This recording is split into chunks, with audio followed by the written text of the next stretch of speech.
அன்புள்ள என் வாக்குச்சாவடி வெற்றி வாக்குச்சாவடி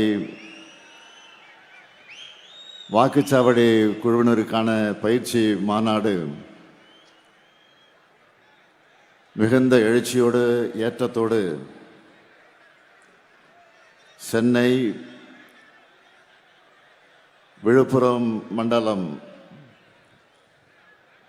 இந்த அமைப்புகளுக்காக நடைபெறக்கூடிய இந்த மாபெரும் மாநாடு போல் நடைபெற்றுக் கொண்டிருக்கக்கூடிய இந்த நிகழ்ச்சியினுடைய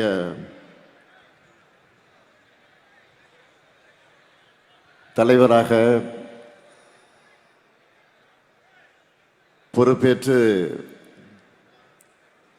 துவக்கத்தில் அனைவரையும் வரவேற்று மகிழ்ந்திருக்கக்கூடிய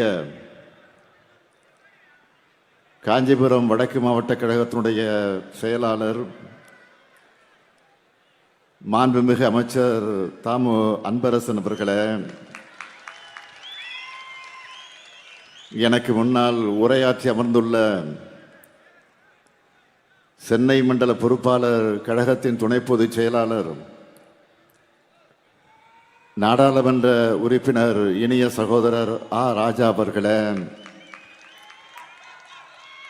விழுப்புரம் மண்டலத்தினுடைய பொறுப்பாளர் மாண்புமிகு அமைச்சர் எம்ஆர்கே பன்னீர்செல்வம் அவர்களே, கழக பொருளாளர் நாடாளுமன்ற மக்களவை குழுவினுடைய தலைவர்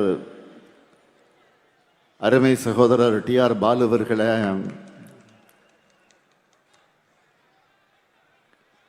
கழகத்தினுடைய முதன்மை செயலாளர் மாண்புமிகு அமைச்சர் கே.என். நேரு அவர்களே,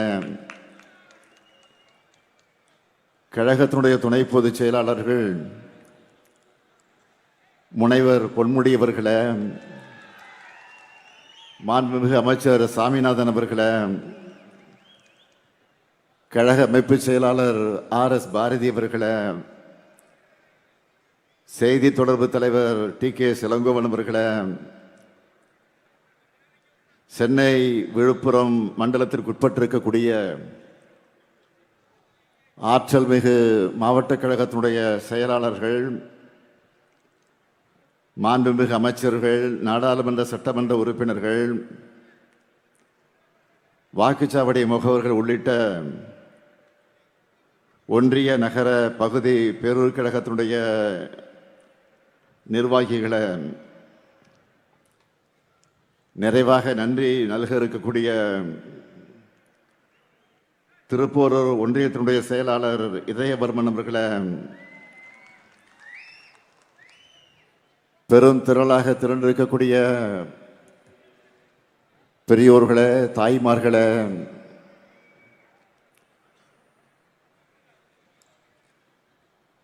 என் உயிரோடு கலந்திருக்கக்கூடிய நம்முடைய முத்தமிழறிஞர் தலைவர் கலைஞர் அவர்களின் உயிரினும் உயிரான அன்பு உடன்பிறப்புகளே, உங்கள் அனைவருக்கும் என்னுடைய அன்பான வணக்கம். 2026 தமிழ்நாடு சட்டமன்ற தேர்தலில்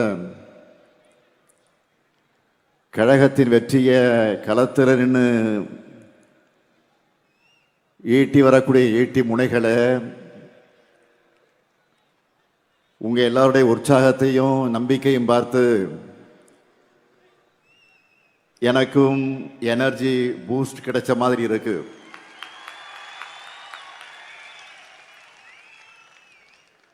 சென்னை மற்றும் விழுப்புரம் மண்டல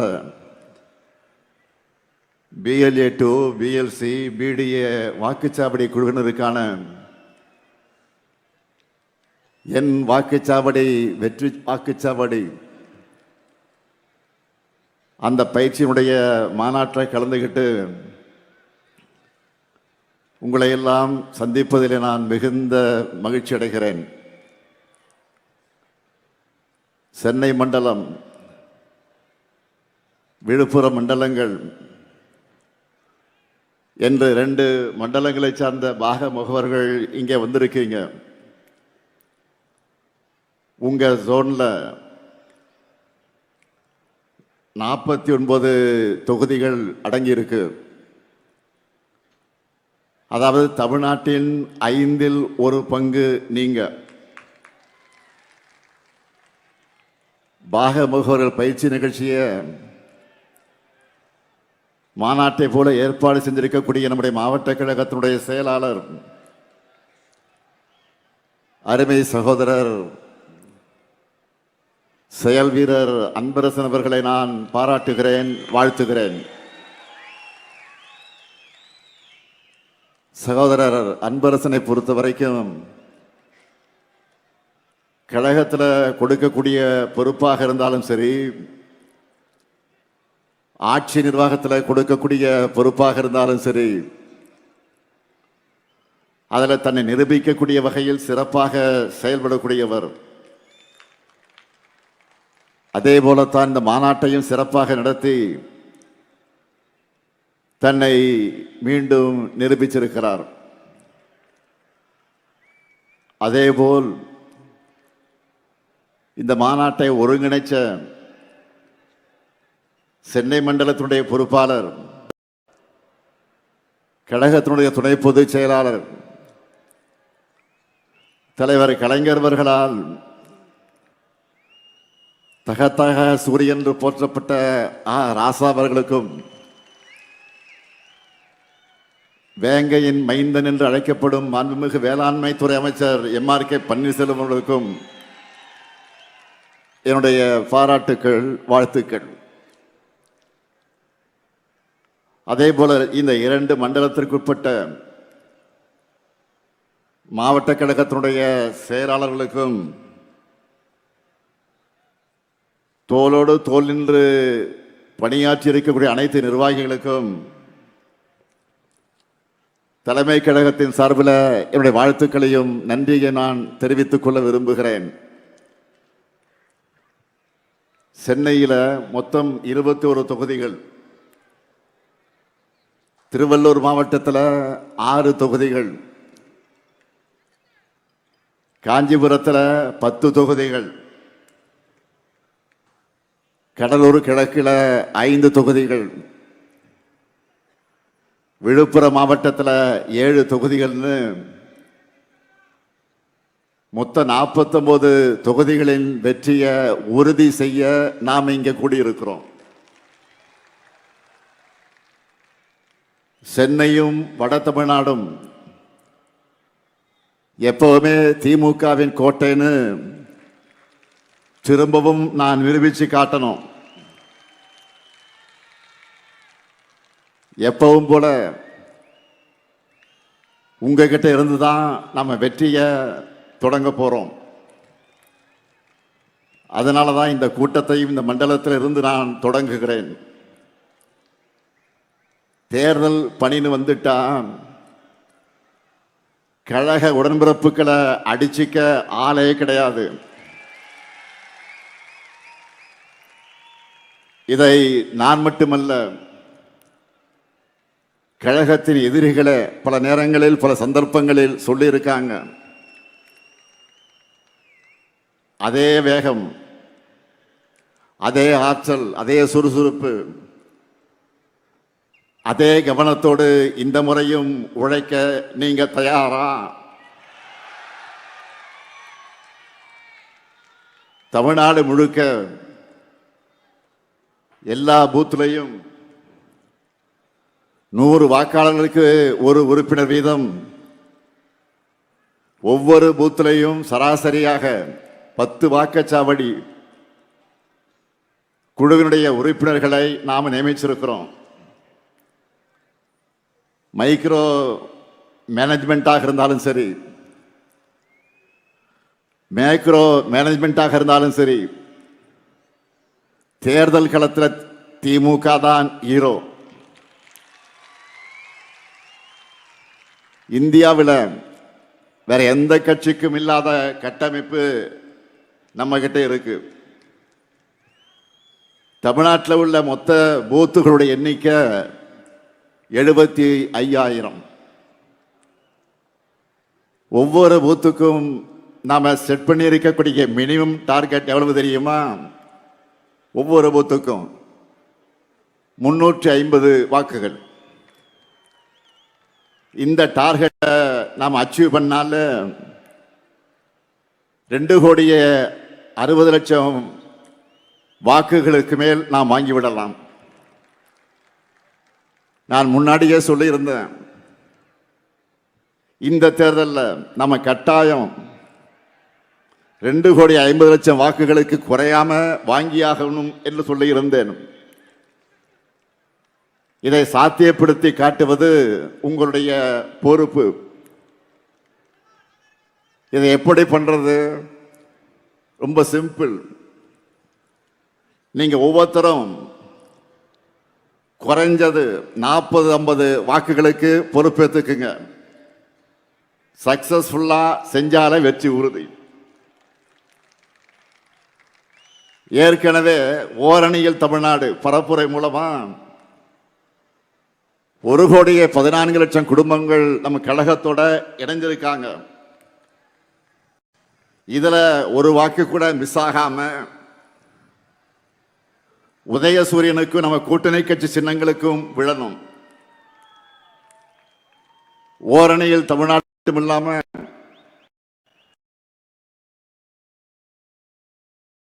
நான் ஏற்கனவே 2-3 தடவை தமிழ்நாட்டின் ஒவ்வொரு வீட்டையும் நாம நேரில் சந்திச்சு ஆதரவு திரட்டி இருக்கிறோம். அடுத்ததா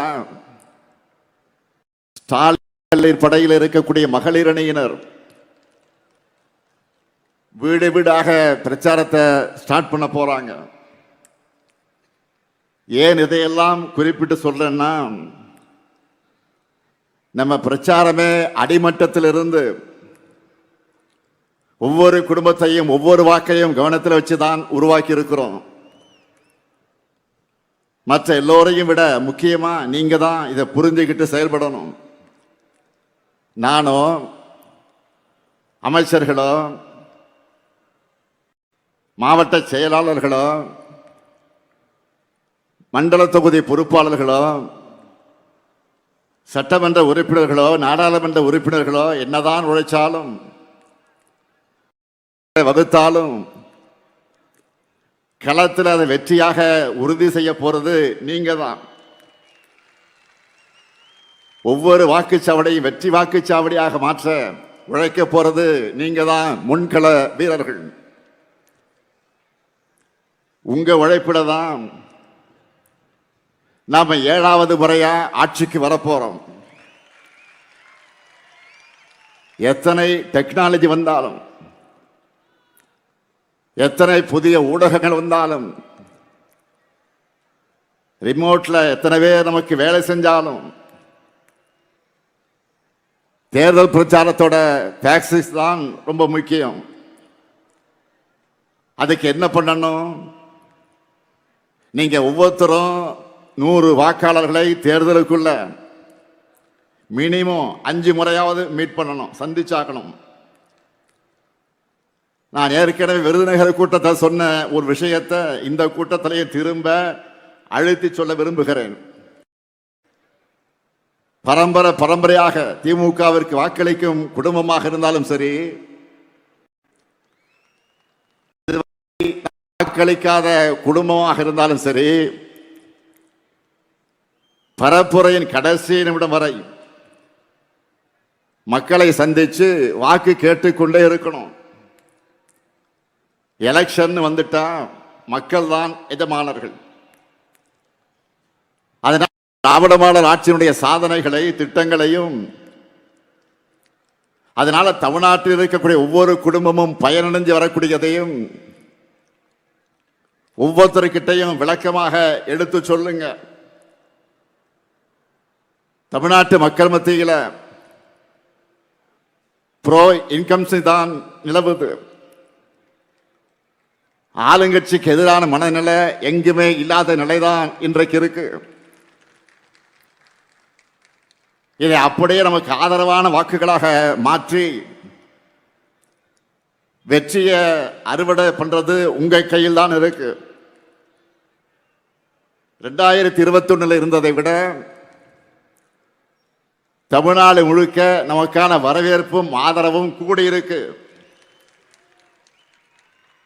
2024 நாடாளுமன்ற தேர்தலில் நம்ம வாங்கி இருக்கக்கூடிய வாக்குகளை பார்த்தா தெரியும். சட்டமன்ற தொகுதி வாரியாக பார்த்தா தெளிவாக தெரியும். நிச்சயமா 2026 200 தொகுதிகளுக்கு மேல நம்மால் முடியும். அதற்கு ஒவ்வொரு வாக்கும் முக்கியம். மக்களை ஆதரவு திரட்டுகிற உங்க பணி முடிய போறதல்ல, அத்தோடு நம்முடைய கடமையும் முடிய போறதல்ல. உங்களுக்குன்னு ஒரு அசைன் பண்ணியிருக்க 100 வாக்காளர்களை நீங்கள் தொடர்ந்து அணுகணும். தேர்தல் அன்றைக்கு அவங்க எல்லாரையும் பூத்துக்கு வந்து நமக்கு வாக்களிப்பதை உறுதி செய்யணும். அது மட்டுமல்ல, வாக்குப்பதிவு முடிஞ்சு மிஷின்ல சீல் வச்சு எடுத்துட்டு போற வரைக்கும் நீங்க கவனமாக இருக்கணும். திமுக என்ற ஆலமரத்தினுடைய வேர்கள் நீங்கள், அறிவாலயத்துடைய அஸ்திவாரமே நீங்க தான். உங்களை நம்பித்தான் மொத்த கழகமும் இருக்கு.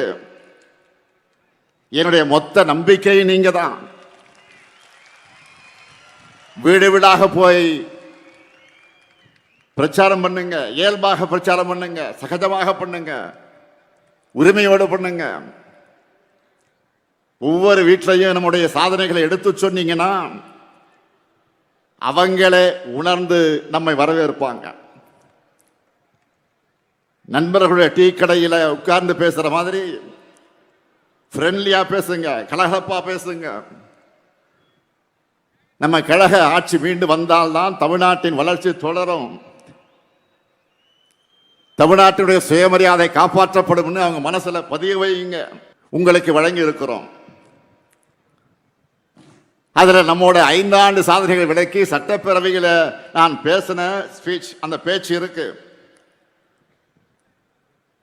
நீங்க எதை படிக்கிறீங்களோ இல்லையோ 1 மணி நேரம் ஒதுக்கி இந்த குட்டி புத்தகத்தை கட்டாயம் படிச்சிடுங்க. இது என்னுடைய ரெக்வஸ்ட் இல்ல, கழக தலைவரா உங்களுக்கு போடக்கூடிய என்னுடைய உத்தரவு. பிரச்சாரத்துக்கு போகும்போது கையோடு இதை எடுத்துக்கிட்டு போங்க, இந்த புத்தகத்தை எடுத்துக்கிட்டு போங்க. மக்கள் கிட்ட எடுத்து சொல்ல முன்பு நாம் என்னவெல்லாம் செஞ்சிருக்கோம். முதல்ல கடந்த 5 ஆண்டு காலத்தில் சென்னைக்கு எவ்வளவோ செஞ்சிருக்கிறோம். கிண்டியில கலைஞர் 100 உயர் சிறப்பு மருத்துவமனை, கிளாம்பாக்கத்தில் கலைஞர் 100 பேருந்து முனையம், திருவிக நகர், பெரியார் நகர், மகாகவி பாரதியார் நகர் என பல பேருந்து நிலையங்கள், கலைஞர் 100 பூங்கா, போரூர் MS சுவாமிநாதன் ஈரநில பூங்கா உள்ளிட்ட ஏராளமான பூங்காக்கள், விரைந்து தொடங்க இருக்கக்கூடிய பூந்தமல்லி போரூர் வடவழி இடையிலான மெட்ரோ ரயில் திட்டம், அந்த பணிகள், 6000 கோடி ரூபாயில வட சென்னை வளர்ச்சி திட்டம், முதல்வர் படைப்பகங்கள், பல்வேறு ஏரிகள் சீரமைப்பு, வள்ளுவர் கோட்டம், விக்டோரியா ஹால் புதுப்பிப்பு, ஜே அன்பழகன் பாலம், இது போக சைதாப்பேட்டை தொடங்கி தேனாம்பேட்டை வரை மிகப்பெரிய பாலம் உருவாகி வருது. கிண்டி வேளச்சேரி மேம்பாலத்திற்கு அடிக்கல் நாட்டி இருக்கிறோம். மத்திய கைலாஷ் மேம்பாலம் விரைவில், ஏன் வருகிற 15ஆம் தேதி திறக்க போறோம். கிண்டியில குழந்தைகள் மருத்துவமனை அமைக்க அடிக்கல் நாட்டி இருக்கிறோம். மேலும் பிராட்வே பல்முனை போக்குவரத்து மையம், 27 மாடி சென்ட்ரல் டவர் கட்டடம், குத்தம்பாக்கம் பேருந்து நிலையம், கிண்டி சுற்றுச்சூழல் பூங்கா, கலைஞர் கன்வென்ஷன் சென்டர், உலகத்தரத்திலான விளையாட்டு நகரம்னு அடுத்தடுத்து திட்டங்களும் ப்ராசஸ்ல இருக்கு. இப்படி ஒவ்வொருவரும் தங்கள் மாவட்டத்துக்கு, தொகுதிக்கு, நகரத்துக்கு நம்ம அரசு செஞ்சிருக்கக்கூடிய திட்டங்களை மக்கள் மத்தியில் பரப்புரை செய்யணும். தொழில்துறையை எடுத்துக்கிட்டா 11 லட்சம் கோடி ரூபாய் மதிப்பிலான முதலீடுகளை ஈர்த்து 35 லட்சம் பேருக்கு நேரடியாக மறைமுகமாகவும் வேலை வாய்ப்புகளை உறுதி செஞ்சிருக்கிறோம். நாளைக்கு கூட இதுவரைக்கும் இல்லாத அளவுக்கு நூற்றுக்கணக்கான நிறுவனங்களை திறந்து வச்சு பல நிறுவனங்களுக்கு அடிக்கல் நாட்டி முதல் முறையா செயலாக்க மாநாடு நடத்த போறோம். நாளைக்கு அதிமுக ஆட்சியில் 10 ஆண்டு காலமாக படு பாதாளத்தில் கிடந்த தமிழ்நாட்டின் வளர்ச்சியை 11.19% இரட்டை இலக்கை வளர்ச்சியாக உயர்த்தி இருக்கிறோம். இந்தியாவில் தமிழ்நாடு மட்டும்தான் இந்த சாதனை செஞ்சிருக்கு. காலை உணவு திட்டம், புதுமை பெண் திட்டம், தமிழ் புதல்வன் திட்டம், நான் முதல்வன் திட்டம், கல்வியில மாபெரும் புரட்சி செஞ்சிருக்கிறோம். அது மட்டுமல்ல, அன்றாட வாழ்க்கையில மக்களுக்கு நெருக்கமான திட்டங்களை சொல்லணும்னா கலைஞர் மகளிர் உரிமை தொகை, விடியல் பேருந்து பயணம், மக்களை தேடி மருத்துவம், உங்களுடன் ஸ்டாலின், நலன் காக்கும் ஸ்டாலின், தாய் மாணவ திட்டம்னு பல திட்டங்களை சொல்லலாம். மேலும் பெண்களுக்கான பல முன்னோடி திட்டங்களை செயல்படுத்திக்கிட்டு இருக்கிறோம். அரசு ஊழியர்களுடைய நீண்டகால கோரிக்கைகளை நிறைவேற்றியிருக்கிறோம். சிறுபான்மையின மக்களுக்கு தொடர்ந்து நலத்திட்டங்கள் அறிவிக்கிறோம். விவசாயிகள் நன்மைக்காக 2 லட்சம் விவசாயிகளுக்கு இலவச மின் இணைப்பு தந்திருக்கிறோம். நெல் குவிண்டாலுக்கு 2000 ரூபாய் நிர்ணயம் செஞ்சிருக்கிறோம். எண்ணற்ற தடுப்பணைகள், வேளாண்மைக்கு தனி பட்ஜெட், பல்வேறு திட்டங்களை நிறைவேற்றியிருக்கிறோம். நாம கவர் பண்ணாத தரப்பே கிடையாது. நம்ம சாதனை பண்ணாத செக்டாரே கிடையாது. எல்லாத்தையும் சொல்வதற்கு நேரம் இல்லாட்டியும் நீங்க யாரை பார்க்குறீங்களோ அவங்க தொடர்பான திட்டங்களை, சாதனைகளை டக்கு டக்குன்னு சொல்ற மாதிரி ஃபிங்கர் டிப்ஸ் எல்லாத்தையும் நீங்க வச்சிருக்கணும். இந்த 5 ஆண்டு காலத்தில் நாம நிறைவேற்றிருக்கக்கூடிய திட்டங்கள் தான் அடுத்த 50 ஆண்டு கால தமிழ்நாட்டை வழிநடத்த போகிற ப்ளூ பிரிண்ட். அது மறந்துடாதீங்க. சொன்னதை மட்டும் இல்ல, சொல்லாத பல திட்டங்களை செஞ்சு காட்ட அரசாக நம்முடைய திராவிட மாடல் அரசு இருக்கு. மீதமுள்ள கோரிக்கைகள், வாக்குறுதிகள் அடுத்து அமைய இருக்கக்கூடிய திராவிட மாடல் 2.0 அரசுல நாம தான் செஞ்சு தர போறோம்னு சொல்லுங்க. அடுத்த 5 ஆண்டுகள்ல தமிழ்நாட்டு வளர்ச்சி உலக நாடுகளுக்கு இணையாக உயரக்கூடிய நில வரும் என்ற நம்பிக்கையை மக்களிடத்தில் ஏற்படுத்துங்க. நாம ஆட்சிக்கு வர வேண்டியது எவ்வளவு முக்கியம்னு இவ்வளவு நேரம் சொன்னேன். நம்முடைய திட்டங்களை சொன்னேன். அதேபோல் யார் ஆட்சிக்கு வரக்கூடாது என்பதை மக்களுக்கு விளக்கி சொல்லணும். தற்போதைய சூழல்ல திமுகவை தவிர யார் ஆட்சிக்கு வந்தாலும் அது சர்வ நிச்சயமா டெல்லி பாஜக ஆட்சியாக தான் இருக்கும்னு தெல்ல தெளிவா புரிய வைங்க. நம்ம கூட்டணியை தவிர வேற யாருக்கு வாக்களிச்சாலும் இதுவரை நாம பண்ணிக்கிட்டு வரக்கூடிய நலத்திட்டங்கள் ஸ்டாப் நின்னுடும். தமிழ்நாட்டினுடைய தொகுதி அளவை குறைச்சிருவாங்க. இதுவரை நாம் சாதிச்சு காட்டியிருக்கக்கூடிய வளர்ச்சியை பின்னோக்கி கொண்டு போயிடுவாங்க. வளர்ச்சி அரசியல் மாறி கலவர அரசியல் தான் தமிழ்நாட்டில் நடக்கும். நடக்க போற தேர்தல் 2 கூட்டணிகளுக்கு இடையில் நடக்கிற தேர்தல் இல்ல.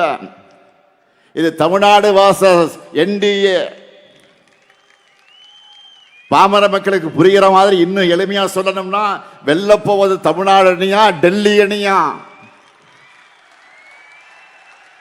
இதை முடிவு பண்ண போறதுதான் இந்த தேர்தல். அரசியல் விருப்பு வெறுப்புகளுக்கு அப்பாற்பட்டு நம்ம தமிழ்நாட்டை, தாய் நாட்டை காக்க எல்லோரும் திமுகவை ஆதரிக்க வேண்டிய தேவையை விளக்கணும். ஒன்றிய பாஜக திட்டங்களுக்கான நிதி ஒதுக்கீடு, பட்ஜெட், பேரிடர் நிவாரணம், கல்வி நிதின்னு தொடர்ந்து தமிழ்நாட்டுக்கு செய்யக்கூடிய வஞ்சகத்தையும் அதை எதிர்த்து கேள்வி எழுப்பாத அடிமை அதிமுகவின் துரோகத்தையும் மக்கள் முன் தோலுரிக்கணும்.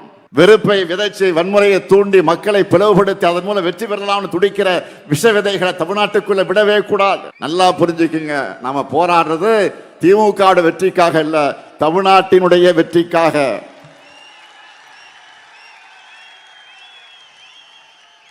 பாஜகவினுடைய டப்பா இன்ஜினுக்கு முன்னால தமிழ்நாட்டினுடைய திராவிட மாடல் சூப்பர் ஃபாஸ்ட் இன்ஜின் என்றும் தலைகுனியாது. இந்த உறுதியை தமிழ்நாட்டில் இருக்கக்கூடிய ஒவ்வொரு வீட்டுக்கும் ஒவ்வொரு வாக்காளர்களுக்கு கொண்டு போய் சேர்க்க வேண்டியது உங்களுடைய வேலை. களப்பணி மட்டும்தான் இனி உங்களுடைய முழு பணி. உங்களுடைய ஒவ்வொரு மினிட் உழைப்பும் ஒரு ஓட். கூட்டணி, தொகுதி, அந்த பங்கீடு, எந்த தொகுதி யாருக்கு, யார் வேட்பாளர், இதையெல்லாம் கவலைப்படாதீங்க, நான் பார்த்துக்கிறேன். அதை என்கிட்ட விட்டுருங்க. எங்க யார் நின்னாலும் 234 தொகுதியில தலைவர் தான் இந்த ஸ்டாலின் தான் வேட்பாளர் நினைச்சு வேலை பாருங்க.